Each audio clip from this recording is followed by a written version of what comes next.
नमस्कार दोस्तों। कहानियों की श्रृंखला में आज सुनेंगे ममता कालिया जी की कहानी कौवे और कोलकाता। लेकिन उससे पहले मेरा आपसे विनम्र अनुरोध है कि अगर मेरे द्वारा सुनाई हुई कहानियाँ आपको अच्छी लगती हैं और आपने अभी तक मेरे चैनल को सब्सक्राइब नहीं किया है तो सब्सक्राइब ज़रूर करें, लाइक करें और अपने दोस्तों और परिचितों में शेयर भी करें। बेल आइकन दबाना बिल्कुल भी ना भूलें। आज सुनिए कौवे और कोलकाता। बाएं वक्ष पर बंधी चिपकन पट्टी को महसूस करती हुई हेमा जोशी सोच रही है, अगर वह पार्क स्ट्रीट से थिएटर रोड को जोड़ने वाली लाउडन स्ट्रीट पर निकल जाए तो क्या आज भी वही महसूस कर सकेगी जो कल तक किया करती थी। कल तक भी कोलकाता उसके लिए नया था, यहां तक कि कोलकाता का नामोच्चारण भी अच्छा भला कलकत्ता था, जिससे काफिया बिठाकर कविता लिखने में भी गजब सहूलियत थी। कलकत्ता अलबत्ता सत्ता भत्ता कुकुरमुत्ता। अब यह जो कोलकाता है तो नए सिरे से सब कुछ सोचना पड़ेगा। फिलहाल दिमाग की बैटरी एकदम डाउन। आह, यह चिलक चोट चस चस कर रही है। कल तक यहाँ नए साल की रौनक थी। रात भर आतिशबाजियां छोड़ी गईं। रेस्तरां के बाहर सांता क्लॉज ने टॉफियां बांटी। रेस्तरां के अंदर 11 बजे के बाद गरम आइटम पोल डांस हुआ और रात भर शहर सोया नहीं। जिन्हें नए साल का कोई महत्व नहीं पता था वे भी दांत निपोरकर सारे दिन कहते घूमे, हैप्पी न्यू ईयर। शेक्सपियर सरनी की दुकानें अपनी विशिष्ट सज-धज के साथ रात भर खुली रहीं। हर दुकानदार ने अपने घर से ज्यादा दुकान को सजाया संवारा। चाय के अड्डे रात भर खुले रहे। समोसों की कड़ाही रात भर चढ़ी रही। बड़ा बाजार धर्मतल्ला के परिवार भी घूमने रौनक देखने थिएटर रोड पार्क स्ट्रीट पर मंडराते रहे। सबने अपनी तरह से जश्न मनाया, जिसकी जैसी जेब। कहीं लोगों की टोलियां सिर्फ झाल मूढ़ी खाकर मगन थीं, तो कहीं ताज बंगाल में 5 पैक के बाद भी त्रसित थीं। और तो और जिन्हें पहली को वेतन नहीं मिला वे भी दफ्तर में खुश थे। मौसम उनके मंसूबों का साथ दे रहा था। उन्होंने आपस में चंदा इकट्ठा कर बेकर्स पॉइंट से बड़ा सा केक मंगवाकर मिल बांटकर खाया। अभी पिछले महीने अपनी नीली स्ट्रॉली रड़काते हुए हेमा जब दीदी के घर जा पहुंची थी, दीदी के विस्मय का ठिकाना नहीं था। अजब यह कि दीदी के दिमाग में एक भी अच्छा विचार नहीं आया, या विचार नहीं थे, आशंकाएं थीं। अचानक कैसे? खैरियत तो है? नौकरी चल रही है? कोई गड़बड़ तो नहीं है? फोन करने का शऊर अभी भी नहीं सीखा तूने?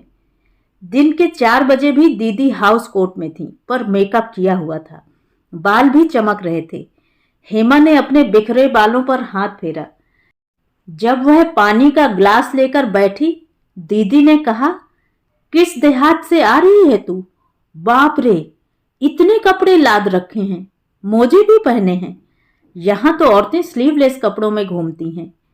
हमारे यहां नवंबर से ही सर्दियां शुरू हो गईं। मैं बहुत जल्दी जुकाम पकड़ लेती हूँ। फिर भी कोई हद होती है। ज्यादा गर्म कपड़े लादने से शरीर बेडौल दिखाई देता है। तकलीफ हुई। 8 साल बाद मिली है बड़ी बहन। न सिर पर हाथ फेरा न घपची में लिया, बस हुलिया को लेकर हुलिया टाइट कर दिया। अगर मैं यह कहूं कि तुम्हें देखने का मन किया तो यह झूठ होगा। लेकिन यह जरूर है कि मैं अपने शहर से ऊब कर यहां पहुंची हूं। हर साल मेरी छुट्टियां बर्बाद चली जाती हैं। कितनी छुट्टियां हैं? हेमा हंस दी, जवाब नहीं दिया। दीदी का फंसाव वह पहचान रही है। विज्ञापन जगत की सबसे व्यस्त मॉडल अब भूतपूर्व सुंदरी नहीं चाहती कि उसके पराभव में कोई उसे देखे। 4 महीने पहले तक वह 4 इंच ऊंची एड़ी की सैंडल पहनकर रैंप पर वो लचक कर चलती थी कि सारा हॉल सीटी मारता और सिसकारी लेता था। यूं तो वह 38 की हो चली थी। उसकी देह यष्टि अभी 18 से 28 वाली थी। मॉडलिंग की दुनिया में वह एक करिश्मे की तरह मानी जाती थी। देश से ज्यादा उसके कार्यक्रम विदेश में आयोजित होते। हेमा को अक्सर वह आधी रात में फोन खनखना देती। मैं हिथरो से बोल रही हूँ, यहाँ स्टेज शो में आई थी, अब ऑस्ट्रेलिया के लिए निकल रही हूँ। कभी हांगकांग से चित्रयुक्त कार्ड आ जाता तो कभी शारजाह से एसएमएस। हेमा दीदी की अंतर्राष्ट्रीय व्यस्तता की अभ्यस्त हो चली थी। जब कुछ दिन कहीं से फोन न आता, हेमा समझ जाती कि दीदी आजकल कलकत्ते में है। यह जो अचानक उसे अभूतपूर्व से भूतपूर्व बनना पड़ा, इसमें न कोई युवा प्रतिद्वंदी जिम्मेदार थी, न कोई कुटिल प्रायोजक। इसमें उसका बेहद अपना, सपने जैसा सुंदर बाथरूम खलनायक था। एक दिन दीदी ने नहाने के बाद जैसे ही उठने की कोशिश की, उसका पैर साबुन की टिकिया पर पड़ा और वह सट्ट से फिसल गई। फ्रैक्चर, प्लास्टर और बिस्तर कैद में 6 हफ्ते बीते। जोड़ ठीक नहीं बैठा। 4 हफ्ते और बीते। 10 हफ्तों में दीदी की दुनिया लुट गई। नई नई लड़कियां आकर रैंप पर छा गईं। फोटोग्राफरों के एल्बम में नए चेहरे चिपक गए। प्रायोजकों ने उसे फोन पर सलाह दी, मिस बहार, आप बिल्कुल जल्दी न कीजिए, हमारा काम तो चल ही रहा है। आप बेफिक्र होकर आराम कीजिए। आपने बहुत काम किया है, अब आपको आराम की जरूरत है। बहार हक्की बक्की रह गई। मॉडलिंग की दुनिया में आराम हराम है। यूं रुपए पैसे की खास किल्लत नहीं, पर एकदम ठुल्ली बैठना क्या उसे गवारा होगा। 3 महीने में उसके फिगर पर चर्बी की एक परत चढ़ गई। पहले के कपड़ों में घुसना नामुमकिन हो गया। उसने उबला खाना बनवाना शुरू कर दिया। कोई राहत नहीं। पुरानी सेविका दुलारी ने कहा, बेबी, खाने से नहीं, पानी से मोटा होता है देही। दीदी ने पानी पीना कम कर दिया। निर्जलीकरण की शिकार मरते मरते बची, पर वह अदा कि किसी सगे सौतेले को खबर नहीं लगने दी। वह तो दुर्घटना की तरह आ पहुंची छोटी बहन हेमा जोशी। हेमा का घर का नाम छोटी है। बहार चिढ़ती है, छोटी कहाँ है, 35 की हो गई। वह 3 साल पीछे अपने को देखती है। उसे रंग बिरंगा संसार दिखाई देता है। इतनी जल्द सूर्यास्त हो जाएगा उसने कब सोचा था। 2-4 दिन हेमा खूब उत्साह में रही। सुबह उठी, उई दीदी, इतने ठंडे कमरे में सोती हो, मेरी तो घिघी बंध गई। उछलकर दिखाया बहन को। वह देखो, डाइनिंग रूम की दीवार पर कौवा, आज कोई आने वाला है। कौवे तो रोज आते हैं, एक नहीं कई कई, पर कौन आता है। अब यहां कोई नहीं आता। बहार की उसांस निकल गई। रविवार की सुबह टाइम्स पढ़ते समय भड़क गई बहार। क्यों छोटी, यह वैवाहिक विज्ञापन तूने दिया है क्या। हेमा सन्न। इतनी भेद की बात दीदी को पता चल जाएगी, कब सोचा था उसने। नहीं, बिल्कुल नहीं, पर मोबाइल नंबर तो तेरा ही है। क्या कोई और भी लड़की तेरा मोबाइल नंबर इस्तेमाल करती है। मैंने तो नहीं दिया, पर ब्यौरे तो सब तुमसे मिलते हैं।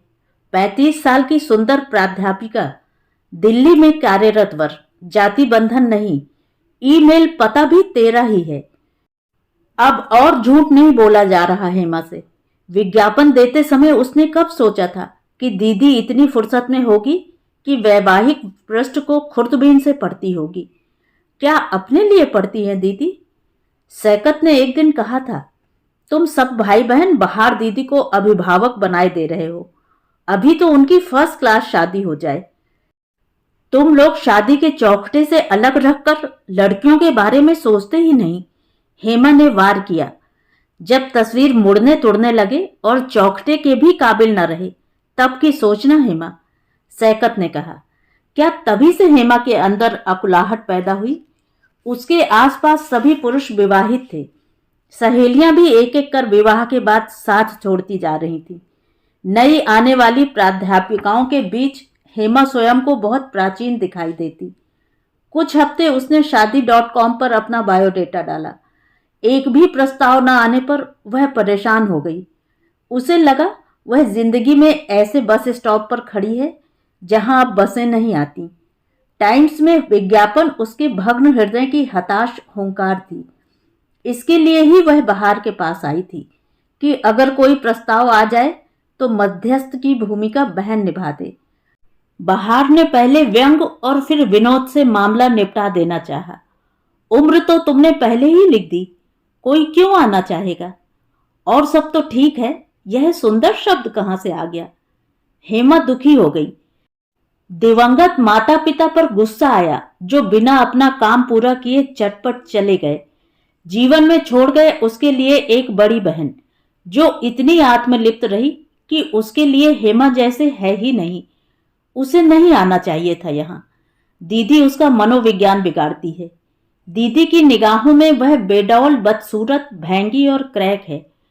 4 दिनों से ये 4 विशेषण सुन सुनकर हेमा को लग रहा है वाकई यही सही है। तंग आकर उसने कह दिया, दीदी यह विज्ञापन तो मैंने तुम्हारी शादी के लिए दिया था। तुम्हें यह हक मैंने कब दिया? पापा मम्मी नहीं है, कोई तो सोचे तुम्हारे बारे में। फिर तुम कतार में आगे बढ़ो तो मेरा भी नंबर लगे। तुम्हें कोई आंखों का अंधा मिले तो कर लो, मुझसे उम्मीद मत रखना। और तुम? दीदी की आंखों में शरारत की सुनहरी चमक छा गई, जिनका एक और पैक बनाकर वह पुरानी यादों में खो गई। 2 साल पहले जब मैंने आबू धाबी में शो किया था, एक अमीर मेरे पीछे ही पड़ गया। जब मैंने ना नुकुर की तो बोला, अभी काजी को बुलाकर निकाह पढ़वा लें, फिर तो मेरी बेगम बनोगी। नशे में रहा होगा। बिल्कुल नहीं। तू क्या जानती है, तू मूर्ख है। मुझसे शादी का प्रस्ताव रखने वालों में एक क्रिकेट खिलाड़ी, एक पंजाबी फिल्मों का हीरो और एक शेख रहा है। यादों के साथ दिक्कत यही है कि वे मौजूदा समय में हमें बहलाने के सिवा और कोई काम नहीं आती। हेमा ने बड़े तरस के साथ दीदी की तरफ देखा। अब यह 12 बजे तक पीती रहेगी, फिर खाने के नाम पर क्या करेगी और धुत सो जाएगी। जितनी देर पिएगी उतनी देर अपने प्रेम प्रसंगों और रैंप शो के किस्से सुनाएगी। सुबह उठकर नहा धोकर झूठ और पाखंड को फिर हेलमेट की तरह सिर पर रख लेगी। हेमा को लगता है उसकी बहन का विकास 17 साल के बाद रुक गया। शर्म आ जाती है जब वह अभी भी कपड़ों, श्रृंगार प्रसाधन और अंतर वस्त्रों पर ललकती है, जैसे किसी वयस्क मनुष्य के जीवन में विचार और सोच के लिए कोई जगह ही नहीं है। जितनी बार हेमा दीदी को कोई पुस्तक या पत्रिका दिखाने की कोशिश करती है, वह उसे बिस्तर पर एक तरफ सरकाकर कभी अपने नाखून तराशने लगती है तो कभी लिप ग्लॉस लगाने लगती है। दीदी का अकेलापन देखती है हेमा। इतने बड़े शहर में उसका एक भी दोस्त नहीं जो बिना फोन, बिना सूचना धड़धड़ाता हुआ चला आए। कोई सगी सहेली नहीं जो उसकी शिथिल देह और मोच खाई टांग के बावजूद शाम 4 बजे चाय पीने, गप मारने चली आए। आखिर तो हम बहनें हैं, हेमा ने सोचा। संवाद का सिरा मैं ही पकड़ूं तो क्या? सुबह बात करूं या शाम? दुलारी ने कहा, सुबह में बेबी का माथा बहुत गर्म रहता है, ज्यादा बातचीत करना नहीं। शाम को ही ठीक रहेगा, हेमा ने सोचा। दिन भर दीदी अपनी देह की रगड़ाई, धुलाई और चमकाई में लगी रहती। शाम तक वह अपने को कमनीय बना लेती, जबकि हेमा सुबह साफ सुथरी लगती और शाम तक धीमे होते जाते बल्ब जैसी हो जाती। उस घर में शाम की शुरुआत उत्सव की तरह थी। फ्रिज के ऊपर रखी ट्रे में सभी क्रिस्टल ग्लास नैपकिन से रगड़ रगड़ कर चमकाए जाते। मिनी बार में वोदका, जिन और वाइन की बोतलें काउंटर पर रखी जाती। क्या पता कब कौन आ जाए। दुलारी छोटी प्यालियों में सलाद, नट्स और नमकीन सजा देती। दीदी टेलीविजन पर फैशन चैनल लगा देती और आवाज गुम कर देती। फिर वह अपनी व्याख्या शुरू कर देती। यह लड़की सुंदर नहीं है, वह तो एकदम बेकार है। इसके बाल नकली हैं, इसके फिगर में सिलिकॉन भरा है। हेमा के मुंह से निकल पड़ा, दीदी कभी तो देह से हटकर सोचा करो। क्यों क्यों सोचूं? देह से अलग स्त्री कुछ नहीं है। तू ज्यादा वैदेही बनेगी तो तेरे पास भी कोई नहीं भटकेगा। मेरी फिक्र छोड़ दो दीदी। तुम्हें देखने के बाद मुझे लग रहा है अपनी फिक्र मुझे आप करनी होगी।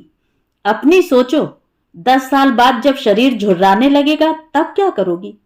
कैसे झुर्राएगा? मैं इसे बादाम के तेल में डुबो कर रखूंगी। 4 घंटे योगाभ्यास करूंगी। खाने के नाम पर सिर्फ सलाद खाऊंगी। उम्र का क्या करोगी? कैसे पता लगेगी उम्र? मैंने अपनी जन्म पत्री, हाई स्कूल सर्टिफिकेट सब फाड़ फेंके हैं। बस एक तू महारानी अपनी उम्र का सही मैनेजमेंट करे तो मैं अभी 10 बरस 28 की बनी रहूं। वह क्या है दीदी? सर्विस बुक से लेकर हर जगह दर्ज है मेरी सही उम्र। दीदी के चेहरे पर शैतान की शरारत और चमक उभरी। उसने जिन का एक और पैक बनाकर कहा, ऐसा कर, तू मेरी बड़ी बहन बन जा। यह बात मुश्किल तो है, नामुमकिन नहीं है, मैंने कहा और कहती गई। मैं तुमसे यह कहना चाहती थी कि क्या तुम्हें ऐसा नहीं लगता अब तक जो जीवन तुमने जिया वह दिशाहीन था। ऐसे में हम आज से शुरू करते हैं अपना सार्थक जीवन। इस जीवन में न्यूनतम सामान हो, थोड़ी सी जरूरतें हो, 2-4 पक्के दोस्त हों, एक शेल्फ भर किताबें हो, कोने में एक मेज हो जिस पर कागज और कलम हो।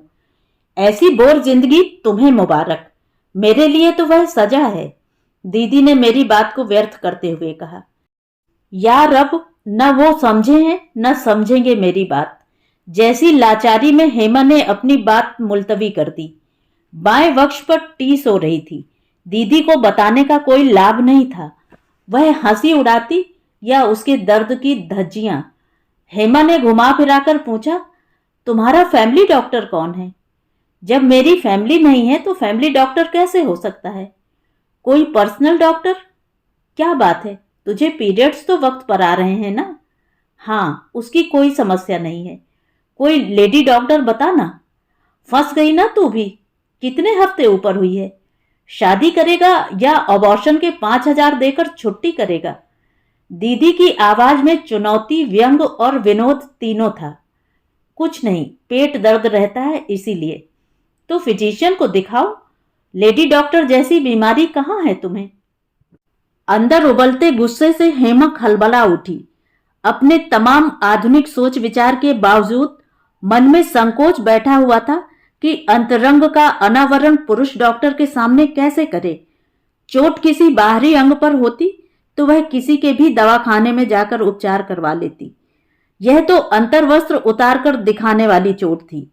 मन में और भी कई ऊहापोह थे। क्या डॉक्टर विश्वास करेगा कि यह परिंदे का दिया हुआ आघात है? क्या भरोसा वह इसे दरिंदे की करतूत समझे? जब वह उसे बताएगी कि इसमें उसका कोई कसूर नहीं है। वह तो मगन मन नहा रही थी। उसके चेहरे पर साबुन लगा था, आंखें बंद थीं। पता नहीं चला कब वह कौवा खिड़की के रास्ते अंदर घुस आया और सीधे वक्ष पर हमला बोल दिया। उफ, उसके पंजे की खरखरी पकड़ अभी तक जहन में मौजूद है। वह यह भी नहीं कह सकती कि घाव और खरोंचें सिर्फ पंजों की हैं या चोंच की भी। साबुन लगी आंखें खोलते न खोलते कौवा तो फड़फड़ा कर उड़ गया, उसे चीखता छोड़कर। बाएं उरोज की त्वचा जैसे चिथड़ा हो गई। कुछ देर को तो बस अंग प्रत्यंग कांपता रहा। हेमा हाथ वक्ष पर दबाकर रोती रही, सिसकारी भरती रही। भय और नफरत ने कुछ देर को अपंग कर दिया। शी, इतनी गंदी घटना, वह भी मेरे साथ। हेमा को यही लगता रहा। कांपते हाथों से उसने बाथरूम के कैबिनेट से सेवलॉन की शीशी निकाली और काफी सा एंटीसेप्टिक चोट पर उड़ेल लिया। कुछ देर तक वह इसी काम में लगी रही। एक बार घाव पर पानी डालती, दूसरी बार एंटीसेप्टिक। दर्द से चेहरा विवर्ण हो आया। किसी तरह उसने शरीर पर ड्रेसिंग गाउन लपेटा और बाहर आई। कमरे में दीदी टेबल लैंप जलाकर अपने नाखून रंग रही थी। उसने हेमा की तरफ देखा ही नहीं। जब उसने बिसूरते हुए कहा, दीदी, बाहर बोली, डिस्टर्ब मत कर, एक कोट और लगाना पड़ जाएगा। हेमा अंदर के कमरे में लेट गई। आंखें घुमाकर देखा, सब खिड़कियां बंद थीं। उसने धीरे से ड्रेसिंग गाउन का हिस्सा हटाकर देखा। रक्तस्राव बंद हो चुका था, किंतु चोट पर अंतर्वस्त्र किसी भी तरह नहीं पहने जा सकते थे। हेमा ने तय किया कि वह बाहर को इस हादसे के बारे में कुछ नहीं बताएगी। अव्वल तो उसकी जानने में दिलचस्पी ही न होगी। दूसरे अगर सुन भी लिया तो वह इस बात पर उसकी हंसी उड़ाएगी कि वह खिड़की खोलकर क्यों न आई। हेमा अभी से दीदी की प्रतिक्रिया अपने कानों से सुन सकती है। जब पता है बाथरूम की खिड़की पार्क में खुलती है, पार्क में बड़े बड़े पेड़ हैं, सारे दिन बाथरूम में उड़ उड़कर सूखे पत्ते आते रहते हैं। वह तो रोशनदान नहीं है, इसलिए थोड़ी देर खिड़की खुली रखनी होती है। मैं तो नहाते समय खिड़की बंद रखती हूँ। वह अक्ल छांटेगी और डांटेगी। वह झुककर हेमा को घपची में भरकर यह नहीं पूछेगी, प्यारी मुन्नी, बता तो क्या हो गया, कहाँ लगी है चोट? ला मैं दवा लगा दूं। हेमा का मन यकाएक उखड़ गया। कलकत्ते के इस पते ठिकाने पर जहां कोई अपनापन नहीं, जहां सगे भी सौतेले बने हुए हैं, वह क्या करने आई हुई है? अगर वह धर्मशाला में ठहरी होती और किसी अनजान अपरिचित से सहायता मांगती तो उसे ज्यादा सहारा मिल जाता। इससे अच्छी तो उसकी दिल्ली है, जहां खिड़की के रास्ते चोर भले आ जाए, परिंदे नहीं आते। उसे लगा बेगाने घर के कौवे कोयल भी बेगाने होते हैं, दुश्मन पंछी। उसने तय कर लिया, वापस जाना है आज ही, अपने शहर, अपने जीवन और जंजाल संजाल के शहर। वहीं वह डॉक्टर के पास जाएगी, वहीं अपनी छुट्टी के शेष दिन बिताएगी। किराए का सही, वहां उसका अपना घर है, अपनी नौकरी, अपना संसार। यह शहर उसके लिए बस स्मृति बन जाएगा, छाती में उठी चिलक की तरह। शेष जीवन जब भी उसे कहीं कौवे दिखेंगे, कोलकाता याद आएगा। तो ये थी कहानी। कहानी आपको कैसी लगी? कमेंट करके ज़रूर बताएं।